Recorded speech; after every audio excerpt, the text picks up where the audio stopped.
विक्रम और बेताल की कहानी भाग 5। राजा विक्रमादित्य ने फिर से बेताल को पेड़ से उतारा और उसे अपनी पीठ पर डालकर जंगल में आगे बढ़े। बेताल ने चुप्पी तोड़ते हुए एक और कहानी सुनानी शुरू की। कहानी न्यायप्रिय राजा और विचित्र शर्त।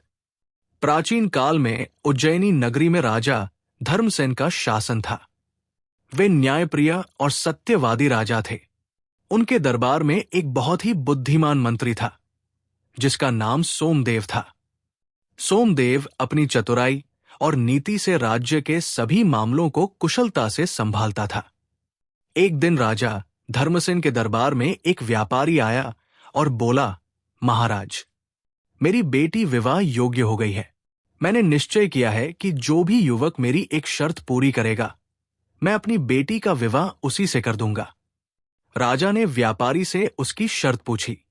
व्यापारी ने कहा, जो भी युवक बिना झूठ बोले, बिना छलकपट किए, केवल अपने बल और बुद्धि से मेरे 3 प्रश्नों के उत्तर देगा, वही मेरी बेटी से विवाह करने योग्य होगा।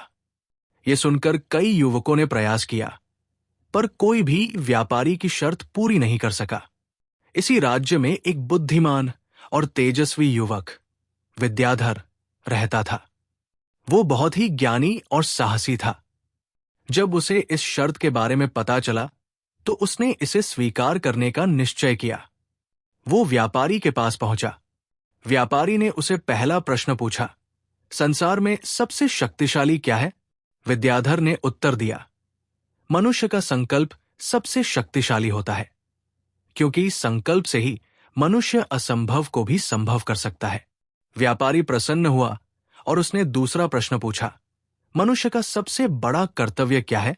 विद्याधर ने उत्तर दिया, सच्चाई और न्याय के मार्ग पर चलना ही मनुष्य का सबसे बड़ा कर्तव्य है, क्योंकि यही उसे सम्मान और समृद्धि दिलाता है। व्यापारी ने फिर तीसरा और अंतिम प्रश्न पूछा, मनुष्य की सबसे बड़ी संपत्ति क्या है? विद्याधर ने उत्तर दिया, ज्ञान सबसे बड़ी संपत्ति है, क्योंकि धन लूटा जा सकता है, शरीर नष्ट हो सकता है, लेकिन ज्ञान सदा अमर रहता है और जीवन को सही दिशा देता है। व्यापारी युवक की बुद्धिमानी और सच्चाई से बहुत प्रभावित हुआ और उसने अपनी बेटी का विवाह उससे कर दिया। बेताल का प्रश्न। इतना कहकर बेताल रुका और विक्रमादित्य से बोला, राजा, अब तुम बताओ, इस पूरी घटना में सबसे अधिक योग्य और महान कौन था? विद्याधर, व्यापारी या राजा धर्मसेन? यदि तुम जानते हो और उत्तर नहीं दोगे तो तुम्हारा सिर टुकड़े टुकड़े हो जाएगा। विक्रमादित्य ने उत्तर दिया, विद्याधर सबसे योग्य था, क्योंकि उसने अपने ज्ञान और सत्यता के बल पर परीक्षा उत्तीर्ण की। व्यापारी ने बुद्धिमानी से अपनी बेटी के लिए सही वर चुना, लेकिन विद्याधर ही वो व्यक्ति था जिसने बिना किसी छलकपट के 3 प्रश्नों के उत्तर दिए और अपनी योग्यता साबित की। ये उत्तर सुनकर बेताल फिर जोर जोर से हंसा और राजा विक्रमादित्य के कंधे से उड़कर वापस पेड़ पर जा लटका। राजा विक्रमादित्य ने एक बार फिर बेताल को पकड़ने का निश्चय किया और वापस उसकी ओर बढ़े। क्रमशः